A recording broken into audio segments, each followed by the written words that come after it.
Hello and welcome to the Gooner Talk, back again with you guys for another show, for another episode of our Raw Reactions preview series, a show in which we look ahead to the next Arsenal game, get the thoughts and feelings of you guys in the chat box, and where I'm joined by one of our fantastic members today, making his debut on TGT. It's Isowa. How you doing, pal? Are you well? Are you good? You're going to need to unmute yourself first. That's my fault. That's all me. Just click the unmute button. Go for it. The old mute button, huh? Yes, classic, like 21st technology problems. How are you doing? I'm doing good. How are yourself? Yes, very good. Very good. Thank you. Let's talk about, obviously, the situation we find ourselves in. Tomorrow's game is obviously, it's not the most inspiring of games, to be honest, because all of our kind of thoughts and feelings are very much on next Thursday. But what are your thoughts regarding the league? Is it a case of just chuck it away, or is it we need to build up momentum in these games? I don't really care. I don't really care about the league anymore, Tom. I've been watching the show. I've been a fan of yours. I've been with you since the time you were streaming with Craig before you took over the channel. Long time. Yeah. I've been watching the show for a long time. I just was shy enough to enter the broadcast. Yeah, but the season in general, I don't really enjoy it anymore. Me as an Arsenal fan, all the time in the chat, I've been telling you, I've been typing away in the chat with the other members. I've been saying that I don't really care about it's a dead season for me, basically. It's hopeless. And the Europa League itself, too, is like, I don't really know what we can accomplish. As the Villarreal will probably you hear me? We're losing your connection. You're going a little bit fuzzy. Hello? You're going a little bit fuzzy. Hello? You might need to move nearer your router.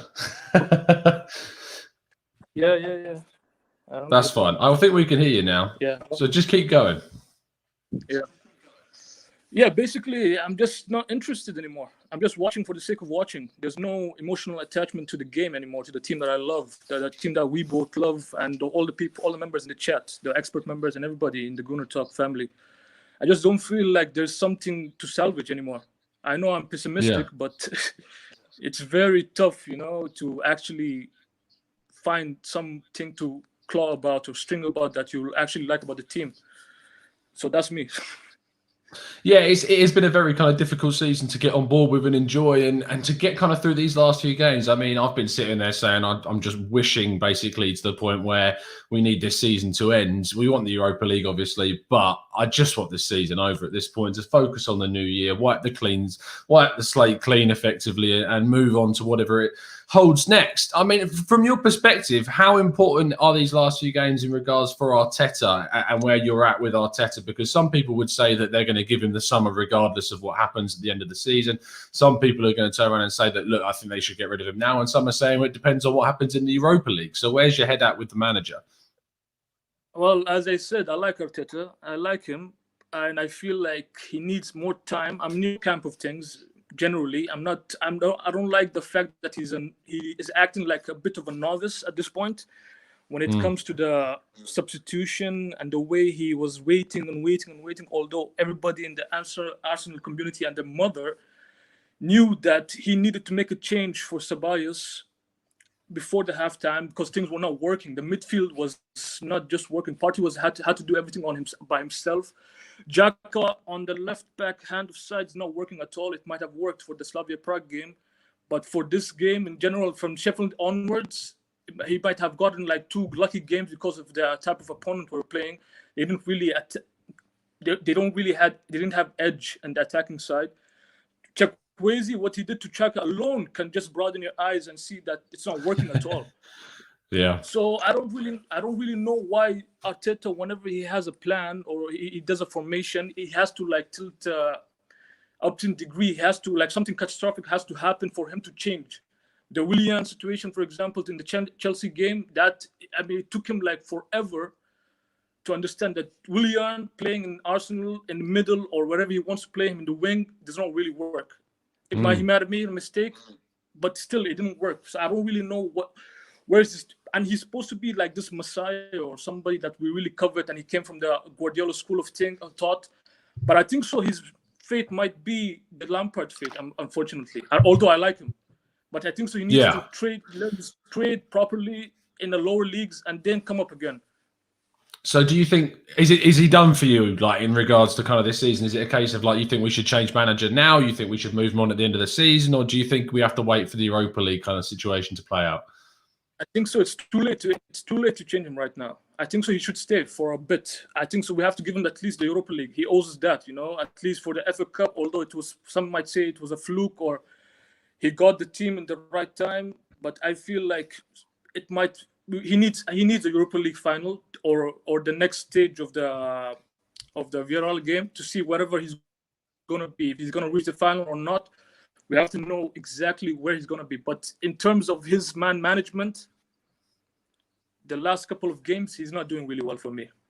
Yeah, I agree with you. And I think I talked about this on the Let's Talk Arsenal show about how and when I feel like my mind will change. I thought it was going to be next season. I thought it was going to be if things weren't going well after kind of a summer window where we've added players, then the pressure's fully on from my point of view. But there has been frustrating things that's happened over the last few weeks that have kind of opened my mind a little bit to the idea of maybe thinking this isn't necessarily the right idea. I want to see what happens on Thursday. I think that he's got an opportunity to really kind of make up for the mistakes that were made last Thursday and to go through. If they put in a really, really good performance, we once again see the potential of this side and what it can actually show and do for us. We've seen it in games against Leicester and Spurs and Chelsea and Brighton and West Brom and all of these teams in the second half of the season that we've really done well against. But we didn't show it last Thursday. We showed very much the Arsenal that have dropped points against.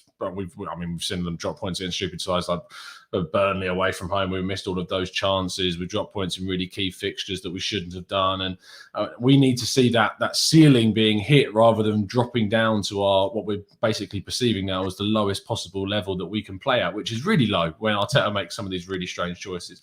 We'll do the lineups then. I'll show you guys on the screen what I so was gone for. If you want to talk through your selection, why have you gone with these guys? So let me change the screen there. Oh, this is always doing this for me. I can't even find it. There it is. There we go. Go for it. Yeah, I went with Ryan basically at goalkeeper. Because I'm just tired with Leno. All the mistakes. The last time that the Everton game, I don't know why there's this blind trust with Leno. So I'm just going with Ryan for a change of pace, and then I went with Gabriel and Holding because they showed promise. Holding, not really much so because of he's slipping up. I don't know. Every 3 games, he has good. He slips up in the fourth and fifth one. So I said, let me just partner him up with Gabriel. Gabriel didn't really have. Is he injured, Gabriel, or?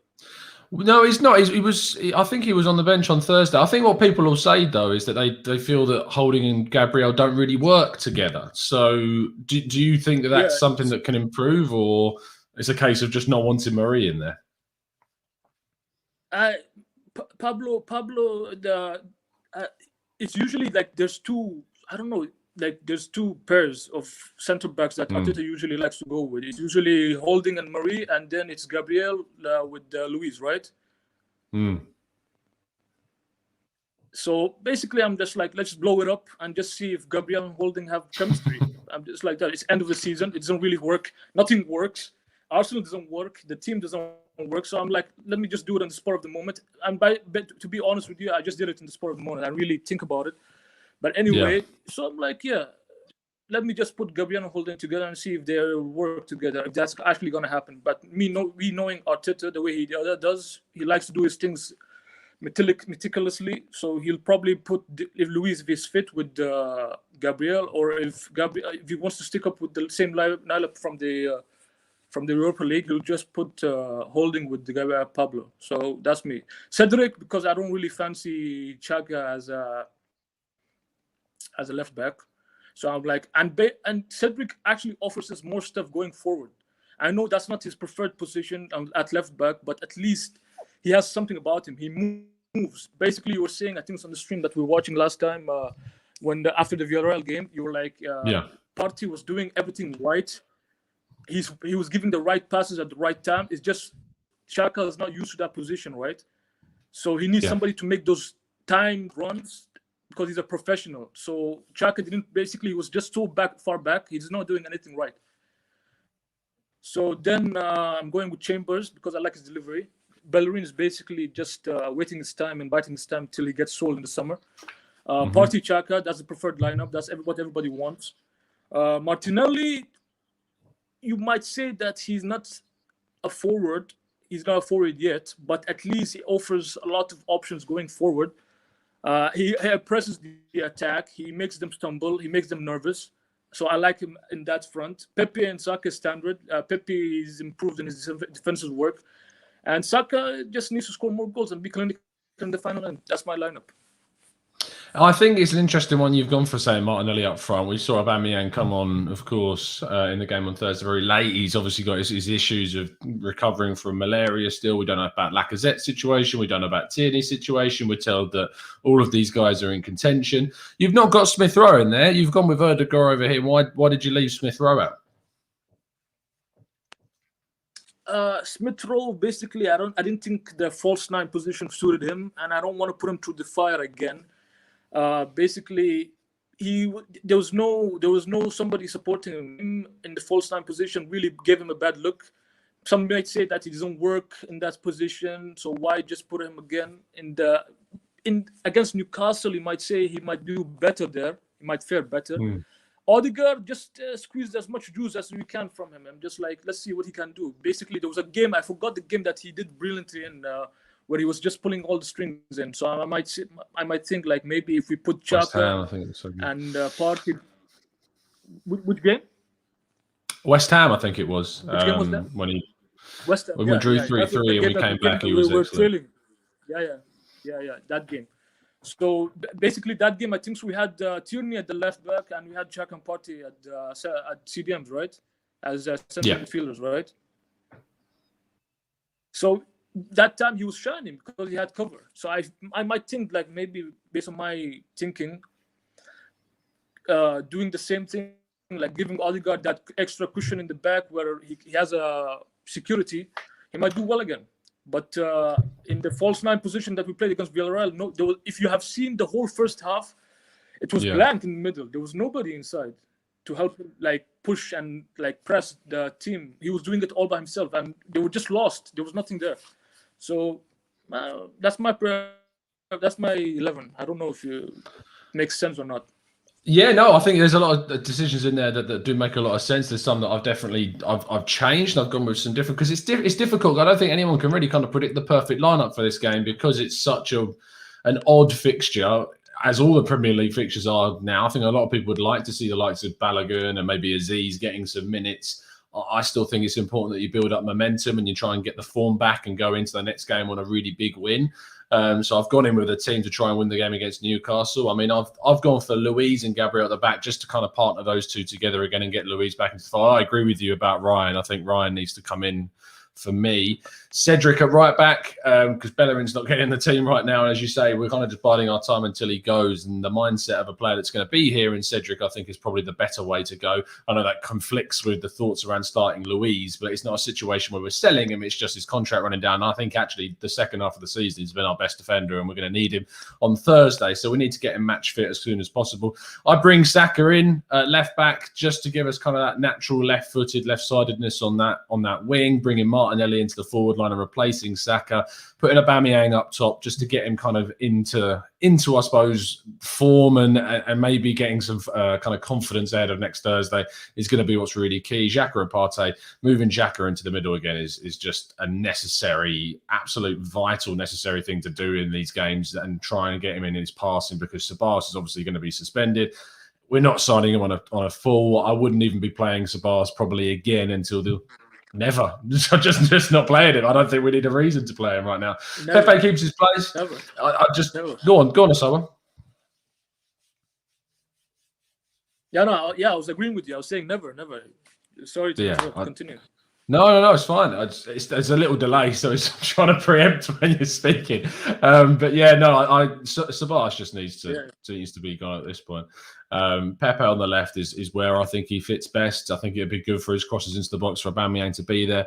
So that's what I would go with. I'm interested to see what the guys in the chat box are saying about these lineups and the selections. If you got any kind of differences. to what we've got here. So let's see what you guys are saying. Hamza says Aubameyang needs to start firing to even be considered for a chance to start on Thursday. Newcastle was a perfect opportunity for him to do that. Zamir says that he would start Aziz in this game. Georgios says, why risk Partey? It's a solid question. I mean, there's both of us picked Partey. So would you think there's a danger in playing some of the players that we need to play on Thursday that could get injured?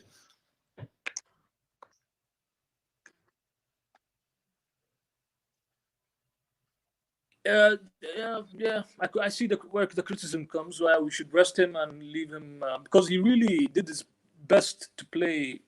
But I don't really agree with the school of thought where people have to be rested to be playing, because either way, you need to get match fit. And if something happens on the field, something happens on the field. Maybe because of his injury record, people are like, okay, he should be resting and stuff. We don't really need that game of Newcastle where it's like, what are we doing in the Premier League? So I agree. There's 50-50 on that. What about yourself? Yeah, I kind of agree with you. Injuries it's just a luck of the draw when injuries happen. It's just a situation where it's really frustrating, obviously, when a player does get injured. We understand that. And you can't wrap players in cotton wool all the time and just expect them to never get injured or just to never play them and only in important fixtures. I think momentum's important. I think it's something that we need to make sure that we've got going into the game on Thursday. If we lose against Newcastle, if we don't put in a good performance, it just means that you're not set up well going into that really important game on Thursday. Let's get predictions then in the chat box. So if you do have a scoreline, what are your thoughts about the game on Sunday? Let us know in the chat box. Isowa, I'm going to come to you for your prediction for the game. I need a score and scorers, please.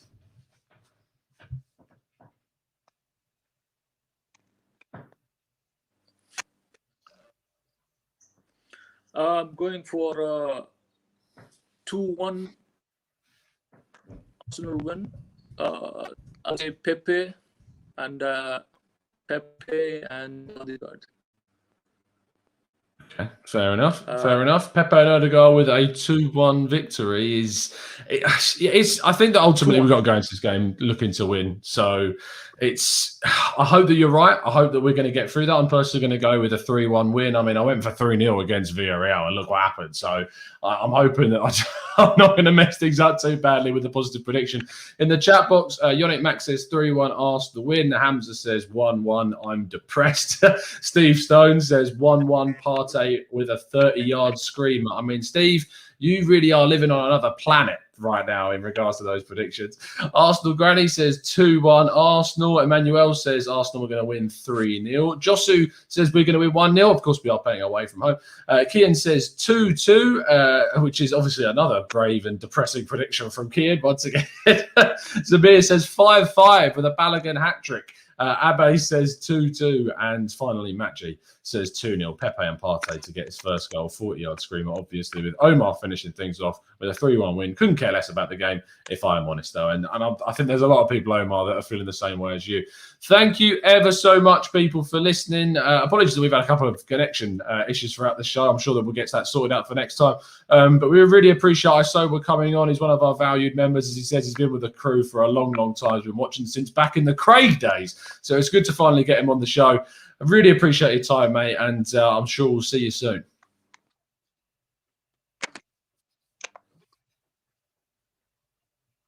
Yeah. Next time I'll try to work if I'm available for the show. Now to try to fix my connection, because is it from me, right? I'm the one who's lagging, right? Yes. So there's not necessarily lag. It's just like there's a delay. So you're about to hear what I'm saying in a good 3 or 4 seconds. So I'm going to pause now and await your response, which will come back in about 4 seconds. Yeah. Yeah, I don't know. I'll try to work on it next time if I'm picked to be on the show again. Okay, thanks, Tom. No problem at all. Absolutely no problem. And you can make sure you check out Isoa in the Discord server. You'll find him in there along with all of our other members as well. We'll be back straight after the game tomorrow. It's a 2 o'clock kickoff in the afternoon, so about 4 o'clock show to react to the game. But we'll be back tomorrow and back on Monday with the podcast as we round down the final few games of the Premier League season ahead of Thursday's very, very, very important fixture. It's been a pleasure as always. We'll see you again very, very soon. Drop a like and subscribe if you're new. And as always, up the Arsenal.